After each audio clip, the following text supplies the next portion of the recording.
Eh bien bonjour à tous et bienvenue dans ce premier direct de l'hiver.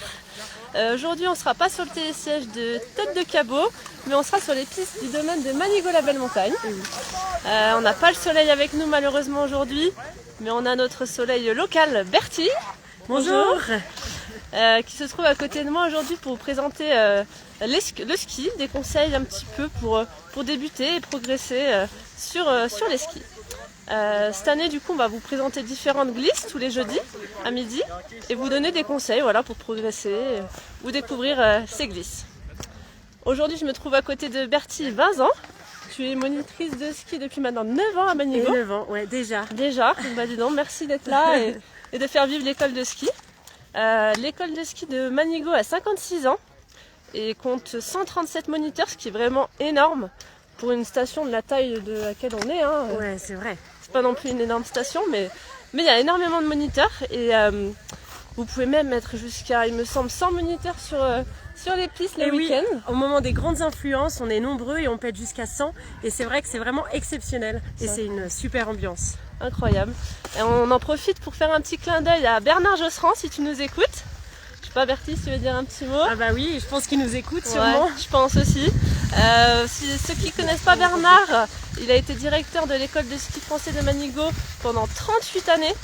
Il a pris sa retraite bien méritée l'année dernière, laissant la main à David Perilla, que l'on salue également. Salut David. Salut David. Et oui, c'est ton patron. C'est mon patron maintenant. On va vous donner aujourd'hui des astuces du coup pour progresser à ski grâce à Bertie. Mais avant, j'aimerais un peu plus te connaître. Est-ce que tu peux te présenter à nos spectateurs? Eh bah oui, déjà comme on l'a dit, ça fait 9 ans que je suis à cette école de ski à Manigot. J'ai toujours été à Manigot. J'ai commencé d'abord par faire le club des sports, à faire un petit peu de compétition et après me lancer dans le monitorat de ski. Et ça, c'était une sacrée aventure et ça l'est toujours. J'ai 27 ans et hors saison, je suis infirmière. J'arrive à faire les deux et ça, c'est vraiment un plus pour ma vie. Tu es infirmière à Annecy? Je suis infirmière à Annecy dans une clinique. D'accord, bah, c'est chouette. Deux beaux métiers. Deux beaux métiers. Ça change et entre les saisons, c'est super. Et ben écoute, je vais tourner la caméra. Voilà. Tu vas nous montrer d'abord le matériel de ski qu'il faut avoir pour débuter. Et pour débuter, il faut des skis déjà, très important. On a des chaussures aussi qu'on serre bien et bien à notre pointure. C'est bien, il faut vraiment qu'elles soient serrées et qu'on soit confortable dedans. On a des bâtons sur lesquels il y a des dragonnes. Les dragonnes, c'est important de savoir les mettre. Alors je vais vous montrer. Hop, on me passe la main par en dessous et on vient attraper la dragonne par au-dessus. Comme ça, lors d'une chute, si je lâche mon bâton reste accroché à mon poignet. C'est très pratique. Et ensuite, un casque, un masque ou des lunettes. Bien se protéger du soleil en montagne, c'est important.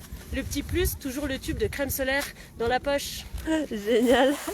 C'est vrai que vous, les moniteurs, vous prenez des couleurs rapidement à être sur les pistes toute l'année. Toute la journée avec la réverbération du soleil, c'est vrai.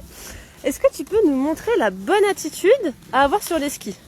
Alors, sur les skis, on parle de bonne attitude. C'est une attitude relâchée. C'est un sport de glisse, un sport où on est détendu. On doit avoir les mains devant, les genoux légèrement fléchis et un appui à l'avant de la chaussure. C'est-à-dire, on doit appuyer notre tibia sur la languette de la chaussure. Il ne faut pas se mettre en arrière, car comme ça, on contrôle moins les skis. Il faut bien rester en avant. Et là, on n'oublie pas de sourire, c'est très important.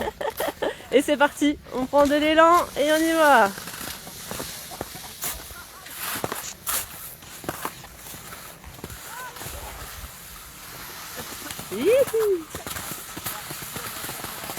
Alors, quand on débute en ski, j'imagine qu'il faut privilégier certaines pistes. On va pas sur une piste rouge ou noire tout de suite. Bien sûr, quand on débute le ski, il faut aller sur une piste à son niveau. Il ne faut pas oublier que la montagne, et notamment les stations de ski, restent des lieux publics où il y a beaucoup de monde. Du coup, si on reste sur une piste verte pour débuter, avant de pouvoir changer de piste, il faut vraiment maîtriser le ski, pouvoir contrôler sa vitesse. Et en restant sur des pistes faciles, on peut se skier en sécurité. Et oui, c'est très important. Faire attention à tout le monde. On va parler d'un élément important quand on apprend à skier. Comment on fait pour s'arrêter? C'est vrai que c'est important de savoir ça. Je vais vous montrer, mais c'est pas compliqué. Il faut savoir faire le chasse-neige. Le chasse-neige, c'est le fait de chasser la neige avec ses talons. Au ralenti, ça donne ça. Vous avez vu? J'écarte l'arrière de mes skis, mais mes spatules restent serrées à l'avant. Attention, il ne faut surtout pas que les skis se croisent. Donc pour ça, il faut bien être équilibré. Alors attends, je vais prendre un petit peu d'avance et tu vas faire une petite démonstration. Allez, ça marche.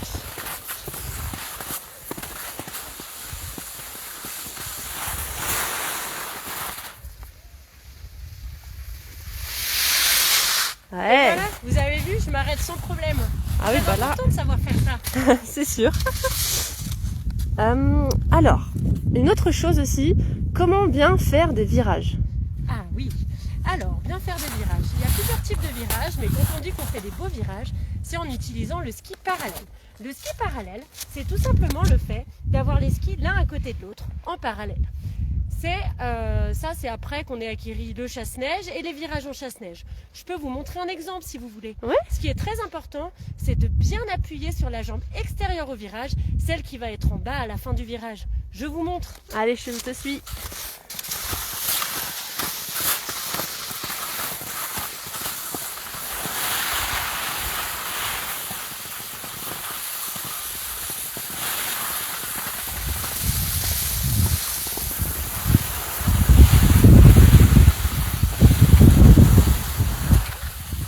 Avec le sourire, comme tu as dit. Hein. Très important. Eh ben, est-ce que tu aurais un dernier conseil pour progresser à ski? Bah ouais, surtout pas oublier de s'amuser, de profiter un maximum de ces moments-là, entre amis, en famille, et surtout de skier prudemment et de faire attention à tout le monde. Génial. Eh bien, si avec tout ça, on repart pas avec les bonnes bases en ski, moi je comprends plus là. Merci Bertie pour tous ces conseils. N'hésitez pas à prendre un cours à l'école de ski français de Manigo avec tous ces moniteurs qui seront là pour vous, pour n'importe quel niveau. Est-ce que tu voudrais rajouter quelque chose? Bien sûr, n'hésitez pas à vous rendre au bureau de l'ESF, il y a des secrétaires super sympas qui pourront vous accueillir et vous donner tous les renseignements dont vous souhaitez. Donc sachant qu'on fait donc des leçons particulières, des cours collectifs, des cours de snowboard en particulier en collectif, il y a aussi du ski de fond. Pour les enfants, pour les adultes, il y en a pour tous les goûts. Vous pouvez même faire du télémark et du monoski, si ça c'est pas cool. Incroyable. Et ben Bertie, je te dis à bientôt. Merci. Profite bien de la saison qui n'est pas terminée encore. Hein. Bien sûr. Ouais, février vous attend, mesdames et messieurs. Et puis à jeudi pour un prochain direct sur les pistes. Parfait. À jeudi et bonne journée, bonne glisse. Au revoir.